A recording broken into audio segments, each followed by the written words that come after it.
여러분, 흔히 우리는 위로를 받았다, 또 위로를 느꼈다라는 말을 쓰죠. 쪼들리게 살다가 넉넉한 돈이 생기면 위로를 받습니다. 또 마음이 아프고 외로울 때 누군가의 관심을 받고 사랑을 받게 되면 역시 위로를 느끼곤 합니다. 오늘 우리가 읽은 이 누가복음 16장에 나오는 부자와 나사로의 경우도 그렇습니다. 16절에 보시면 이 부자라고 하는 사람은 자색 옷을 입고 고운 베옷을 입고 날마다 배불리 먹으며 호화로운 삶을 즐기며 살았습니다. 요즘식으로 말하면 비싼 명품 옷 입고 또 미쉐린 가이드의 맛집 찾아다니면서 배불리 먹고 또 보통 사람들이 하지 못하는 아주 화려한 호화로운 그런 생활을 즐기며 살았던 것입니다. 이런 정도의 사람이라면 다른 사람과 비교할 때 충분히 자랑할 만도 하지 않겠습니까? 뭔가 그것으로 인해서 위로를 경험하지 않겠습니까? 그런데 이 비유를 가만히 보면 그런 부자라도 자신의 죽음 앞에서는 어찌하지 못했던 것 같습니다. 자신의 죽음을 막지 못했죠. 게다가 죽은 다음을 보면 지옥불 가운데서 이 부자는 고통을 당했습니다. 부자가 손끝에 물을 찍어서 자기에게 좀 그 혀라도 시원하게 해달라고 그 조상 아브라함에게 요청하였을 때 아브라함이 뭐라고 대답합니까? 25절에 예, 너는 살았을 때 좋은 것 받았지 않았느냐? 나사로는 고난을 받았으니 이걸 기억하라. 이제 그는 여기서 위로를 받고 너는 괴로움을 받느니라. 이 비유는 부자는 지옥 가고 가난한 자는 천국 간다, 그걸 말하는 게 아닙니다. 위로의 원천에 대해서 우리에게 다시 생각해 보도록 해주는 것이죠. 대개 사람들은 자기가 이룬 성공이나 또 업적, 또 재물, 또 자녀나 집이나 차나 또 여러 가지 명품 옷이나 비싼 귀금속을 가지고 다른 사람과 비교할 때 위로를 얻는 것 같습니다. 우리 사회는 그런 경향이 제가 경험한 다른 나라의 경우보다 훨씬 강한 것 같습니다. 가진 사람은 상대적으로 더 큰 위로를 느끼는 것 같습니다. 반면에 가진 게 없는 사람은 없어서도 그렇지만 남과 비교해서 느끼는 상대적인 박탈감이 훨씬 큰 것 같습니다. 또 사실 가만 보면 가진 사람도 다른 사람과 비교해 볼 때 뭔가 자기에게 부족한 것이 있다는 것을 발견하면 좀 더 그것을 얻기 위해서 애를 쓰고 그걸 모아서 더 큰 위로를 찾으려고 하죠. 이렇게 다른 사람과 비교해서 자신의 존재와 또 자신의 가치를 확인하려는 이런 문화는 상대적인 빈곤을 느끼게 하고 그래서 박탈감을 불러일으키고 또 가진 사람은 소위 말하는 갑질 횡포를 하고 그러한 차별이 우리의 일상적인 삶에 흔히 일어나는 일이 되는 것이죠. 거기서 비롯되는 분노가 있고 거기서 느끼는 스트레스가 있어서 이것을 여과 없이 아무에게나 그냥 걸리면 그걸 쏟아내는 그런 병리 현상들이 우리 사회에는 많이 나타나는 것 같습니다. 그렇게 보면 가진 사람이나 가지지 못한 사람이나 진정한 위로를 찾아보기는 어려운 것이죠. 이 비유에서 예수님께서 단언하시는 것이 있습니다. 위로를 주리라고 붙잡고 있는 것들이 사실 이 부자에게 얼마나 부질없는 것인가라는 것을 말씀합니다. 마치 아편이 그렇죠. 아편은 일시적인 진통 그 현상을 줍니다. 그래서 그 통증을 줄여주고 편안하게 해줍니다. 그러나 그 아편이 나타나는 결과는 뭡니까? 근본적인 치료책을 주는 것이 아니라 결국은 거기에 중독이 되고 죽게 만들지요. 이 소유물이라는 것, 또 사람에게서 느끼는 위로, 사실 이러한 위로는 더 나아가서는 우리 모든 사람에게 있는 근원적인 두려움, 곧 죽음의 문제를 해결하지 못합니다. 결국 죽음 앞에서는 이런 모든 소유나 또 사람의 위로조차도 무용지물이 되는 것이죠. 제 아무리 호화롭고 멋져 보이는 인생도 결국 갑질 대상으로 여겼던 그 사람보다 더 비참한 인생의 결과를 맞이하게 되는 것을 이 비유에서 봅니다. 한시적이라 결국 사라지는 것, 영원한 효력을 발휘하지 못하는 것, 쓸모없게 될 것을 알면서도 그것을 붙잡고 있다면 이 부자처럼 얼마나 어리석은 인생이겠습니까? 예수님은 지금도 저와 여러분에게 이 질문을 던지시는 겁니다. 정말 위로가 될 것을 소유하고 있느냐? 정말 붙잡아야 될 것을 붙잡고 있느냐? 의지할 것을 정말 의지하고 있느냐?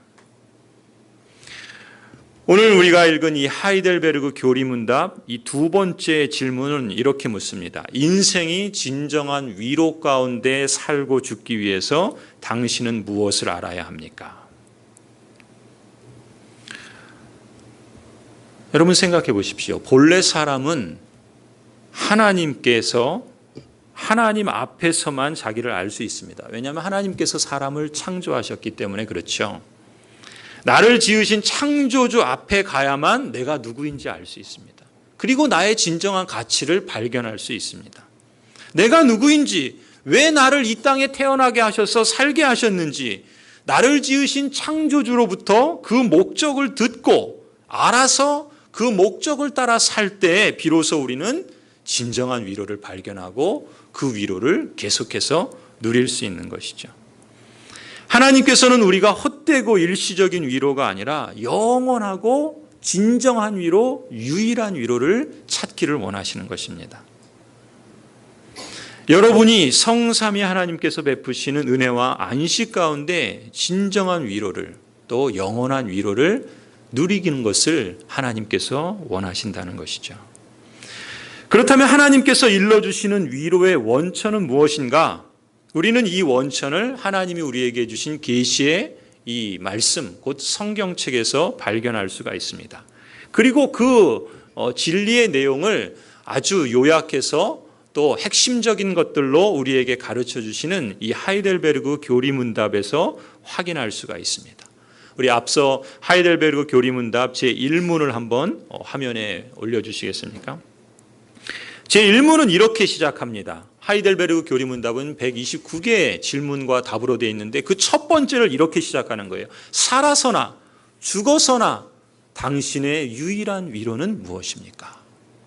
나의 유일한 위로, 나의 진정한 위로, 나의 영원한 위로가 될 것이 무엇인가? 라는 질문으로 시작합니다. 그리고 이렇게 대답하죠. 살아서나 죽어서나 나는 나의 것이 아니요 몸도 영혼도 나의 신실한 구주 예수 그리스도의 것입니다. 이것이 나의 유일한 위로입니다. 이렇게 대답합니다. 계속해서 이렇게 말합니다. 그리스도께서는 그의 보혈로 나의 모든 죄값을 완전히 치르고 나를 마귀의 모든 권세에서 해방하셨습니다. 또한 하늘에 계신 나의 아버지의 뜻이 아니면 머리털 하나도 땅에 떨어지지 않도록 나를 보호하시며 참으로 모든 것이 합력하여 나의 구원을 이루도록 하십니다. 그러함으로 그분은 그의 성령으로 나에게 영생을 확신시켜 주시고 계속해서 이제부터는 마음을 다하여 즐거이 그리고 신속히 그를 위해 살도록 하십니다. 여기에서 우리는 두 가지 사실에 주목할 필요가 있겠습니다. 첫 번째는요, 유일한 위로, 진정한 위로는 여러분의 체험이나 경험이나 느낌에 달려있지 않다는 것입니다.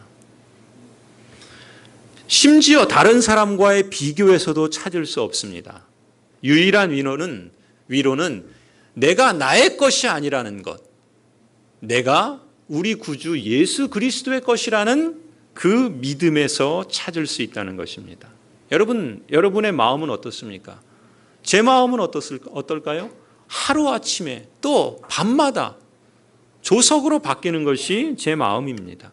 내 느낌이 바뀌고 내 경험에 따라서 바뀌고, 그래서 내 느낌과 내 경험에 더군다나 다른 사람과 비교해서 위로를 찾는다면 세상의 어느 누구도 항구적이고 영원한 위로를 발견할 수 없을 것입니다. 하나님께서 행하신 사실에 뿌리를 둘 때 우리는 진정한 위로를 발견할 수 있다는 것이죠. 뿌리 깊은 나무가 흔들리지 않는 것처럼 그리스도의 것이라는 사실에 기초한 위로야말로 변덕을 부리지 않습니다. 흔들리지 않습니다. 이 세상에서뿐만 아니라 영원한 효력을 우리에게 발휘해 줍니다.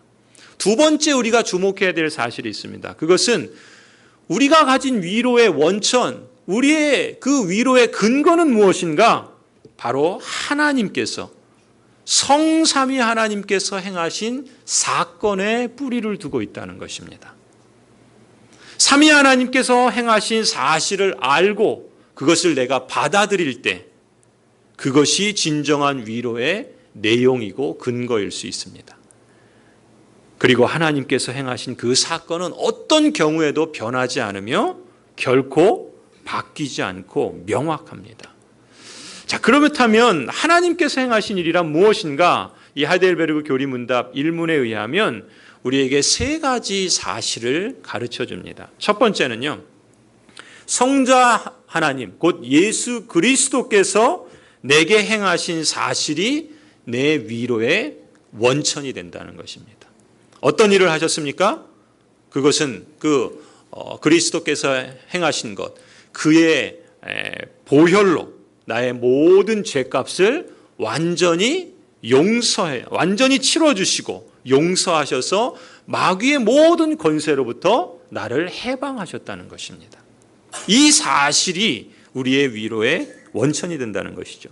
베드로전서 1장 18절을 보면 이렇게 말씀합니다. 너희가 알거니와 너희가 대속함을 받은 것은 너희 조상이 물려준 헛된 행실에서 은이나 금같이 없어질 것으로 된 것이 아니요.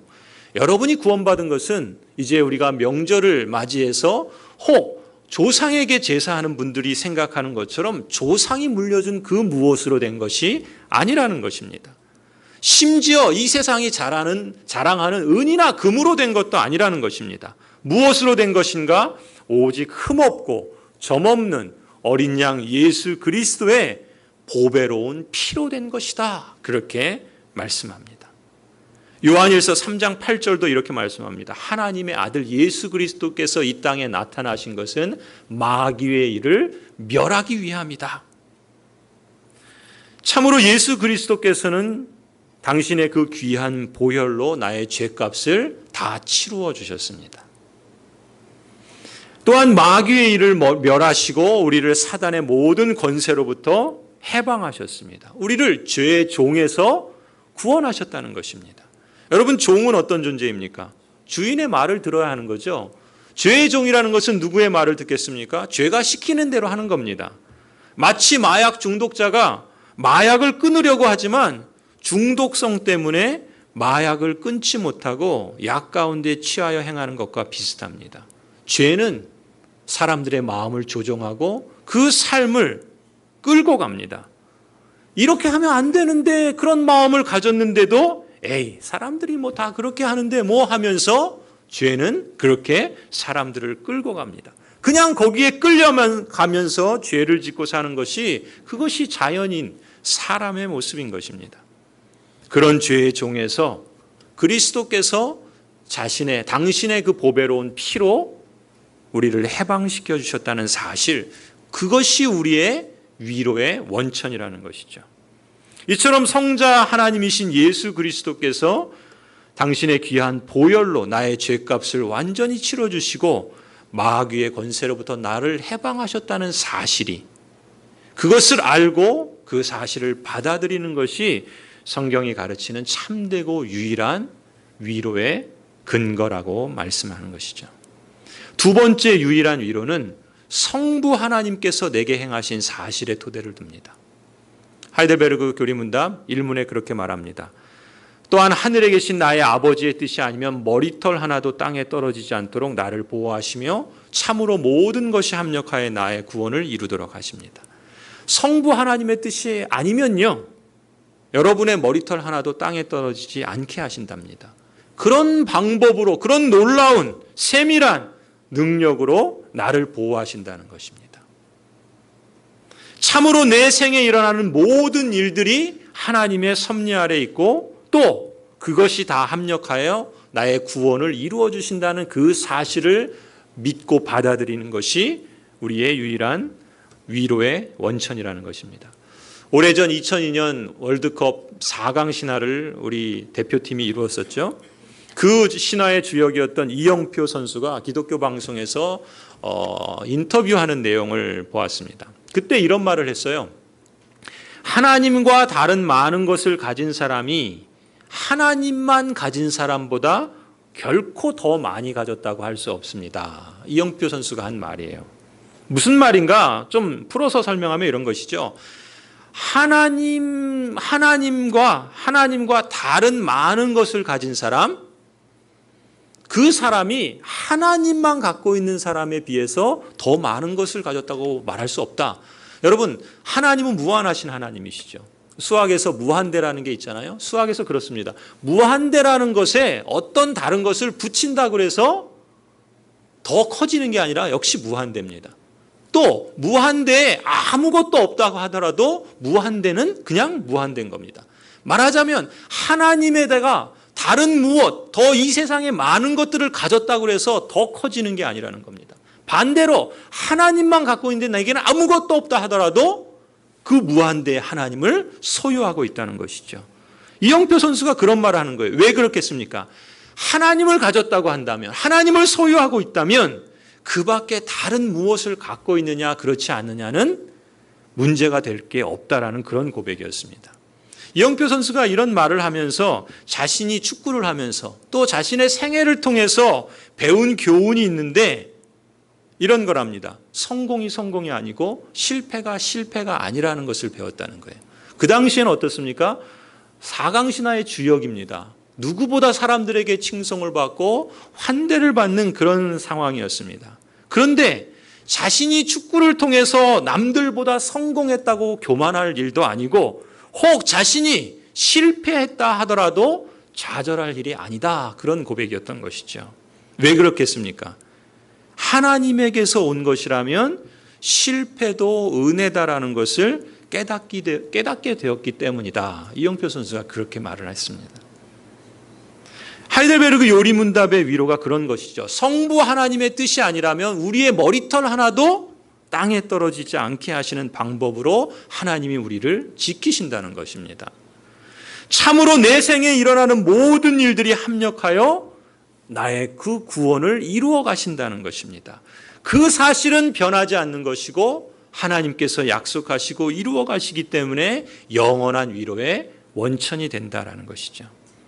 마지막 세 번째로서 유일한 위로는 성령 하나님께서 내게 행하신 사실의 토대를 둡니다.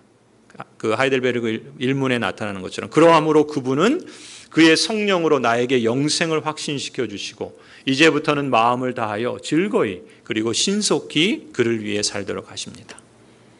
성령 하나님께서 나에게 영원한 생명이 있다는 것을 확신시켜 주십니다. 성령 하나님께서 이제 내가 마음을 다해 그 하나님을 위하여 살도록 역사하신다는 사실입니다. 그 사실이 나에게 위로의 원천이 된다는 것입니다. 성령 하나님을 부르는 별명이 있죠. 보혜사라 그렇게 부릅니다. 보혜사라는 말은 위로자라는 말이고 요즘 쓰는 표현으로 말하면 상담자라는 뜻입니다. 예수님께서 이 땅에 계실 때는 제자들의 위로자가 친히 되어주셨습니다. 그래서 예수님께서는 그들의 위로자가 되어주셨기 때문에 보혜사가 되어주셨기 때문에 제자들은 염려할 것이 없었습니다. 예수님께서는 교훈으로 또 기적으로 그들을 먹여주시고 그들을 채워주셨습니다. 그 제자들의 진정한 위로자가 되어주셨던 것이죠. 그런데 예수님께서 승천하십니다. 예수님께서 떠나신다고 말씀하세요. 그러면서 예수님께서는 하늘로 승천하신 후에 다른 보혜사를 보내주시겠다 약속하셨죠. 그 위로자가 누굽니까? 바로 예수의 영이신 성령 하나님이십니다. 성령 하나님께서 제자들에게 임하였고 성령 하나님께서 제자들과 함께 하셨습니다. 구원의 복음으로 제자들을 교훈해 주시고 또 우리의 기도에 응답해 주시는 분이 바로 성령 하나님 보혜사 위로자이십니다. 이런 성령 하나님께서는 때로 우리의 기도에 응답하시지 않을 때가 있는 것처럼 느낄 때가 있습니다. 그럼에도 불구하고 내가 원하는 대로 내 기도의 응답이 이루어지지 않아도 우리는 하나님을 신뢰할 수 있는 것이죠. 왜요?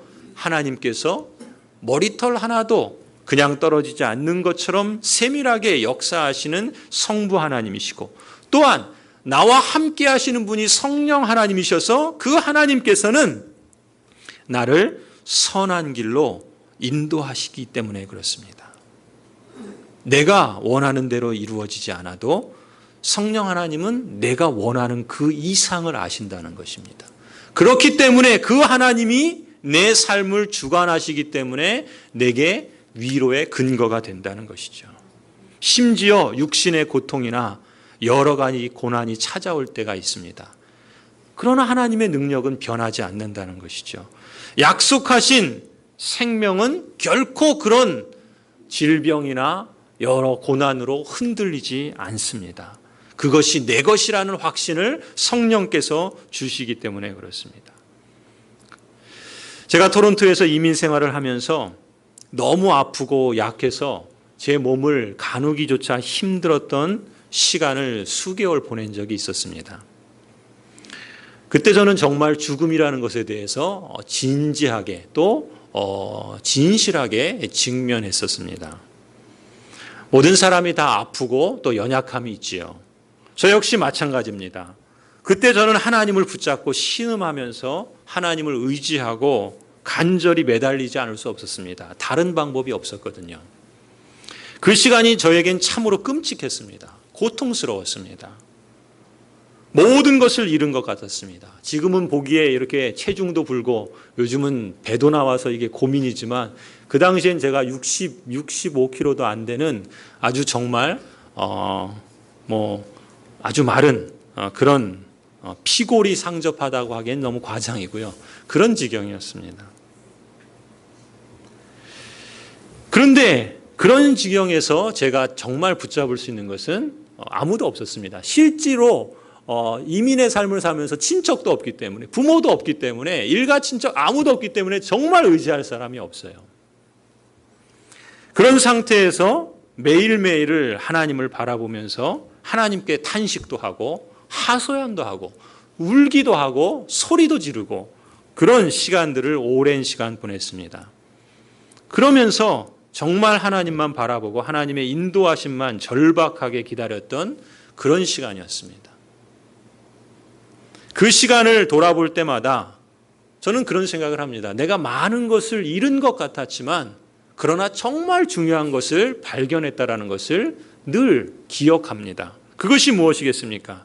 하나님을 얻고 하나님을 철저히 신뢰하는 것이 무엇인가를 절감한 겁니다. 하나님은 그냥 이론적인 하나님이 아닙니다. 하나님은 그냥 성경에서 말하는 객관적인 그런 하나님이 아닙니다. 살아계시고 역사하시고 또 일하시는 하나님입니다. 그 하나님이 계셨기 때문에 제가 여기 이 자리에 있는 것이죠. 그리고 지난 2년을 제가 허리 아파서 고생할 때도 하나님의 섭리이신지 은혜이신지 여러분의 기도의 그 결과인지 정말 이렇게 씻은 듯이는 아니네요. 조금 아직도 좀 아픈 그게 좀 이렇게 그런 은혜 역사들이 있는 것입니다. 그러나 하나님께서 내 병을 고쳐주셨다고, 하나님께서 나를 건강하게 하셨다고 그래서 하나님이 살아계신 것이 아닙니다. 심지어 제가 그때 그런 말씀도 드렸죠. 그런 기도를 드린 것 같아요. 혹시 하나님께서 저의 병을 고쳐주시지 않는다 할지라도 하나님께서 내 병을 그냥 두어서 그대로 살게 하신다 하더라도 저는 하나님을 신뢰하겠습니다. 사실 아플 때는요, 하나님을 간절히 찾고 기도하는 모든 심정은 뭡니까? 치유해 주시기를 바라는 거죠. 사도 바울도 그랬습니다. 그도 역시 아픔이 있었고 그래서 고쳐주시기를 간구했죠. 그러나 하나님께서 그에게 어떻게 하셨습니까? 그에게는 그 은혜가 족하다 하시면서 그 병을 치료해 주지 않았습니다. 그러나 그럼에도 불구하고 하나님의 뜻을 이루며 살아가는 데는 그것이 거침이 되지 않습니다. 하나님의 위로의 원천은 그런 것들로 변개되는 것이 아니기 때문에 그렇습니다. 저 역시도 마찬가지죠. 참으로 성부 하나님께서, 성자 하나님께서, 그리고 성령 하나님께서 내게 행하시는 능력으로 인해서 우리는 유일한 위로의 원천을 발견할 수 있습니다. 내 느낌, 내 경험, 내 삶에 소유한 것, 다른 무엇과 비교하는 것을 통해서 위로의 원천과 근거가 있지 않다는 것을 확인할 수 있는 것이죠. 성도 여러분, 하나님께서 여러분을 위해서 행하신 일이 있습니다. 그리고 지금도 행하시고 앞으로도 행하십니다. 하나님께서 그리스도 안에서 여러분을 위하여 행하신 그 일을, 그 사건을, 그 사실을 여러분이 알고 여러분이 받아들일 때 그것이 진정 여러분에게 유일한 영원한 위로가 될 줄로 믿습니다. 살아서나 죽어서나 유일한 위로가 되는 것은 그리스도께서 베푸신 구원, 그리고 여기에 나타난 성삼위야 하나님의 그 사랑 안에서만 발견될 수 있는 것입니다. 내 자신이 구주 예수 그리스도의 것이라는 사실, 그 사실로 인해서 날마다 위로를 경험하는 이 한 해가 되기를 바랍니다. 내 힘으로는 할 수 없죠. 우리 힘으로는 이룰 수 없습니다. 그런데 이걸 이루어 주신 분이 계시는 겁니다. 성령께서 이끌어 주시기에 이제부터는 그 성령께서, 예수 그리스도께서 이루어 주셨고 성령께서 이루어 주시기 때문에 우리가 우리의 마음을 다하여 그렇게 그 길을 따르겠습니다라고 고백하는 거 아니겠습니까? 신속히 자원해서 기쁨으로 하나님을 위해 살도록 하나님을 따라가는 것이죠. 이러한 삶이 저와 여러분에게 있기를 기원합니다. 그래서 우리의 삶이, 여러분의 삶이 우리 주님과 함께 한 걸음 한 걸음 앞으로 성장해가는 그런 은혜가 있기를 주님의 이름으로 간절히 축원합니다. 기도하시겠습니다.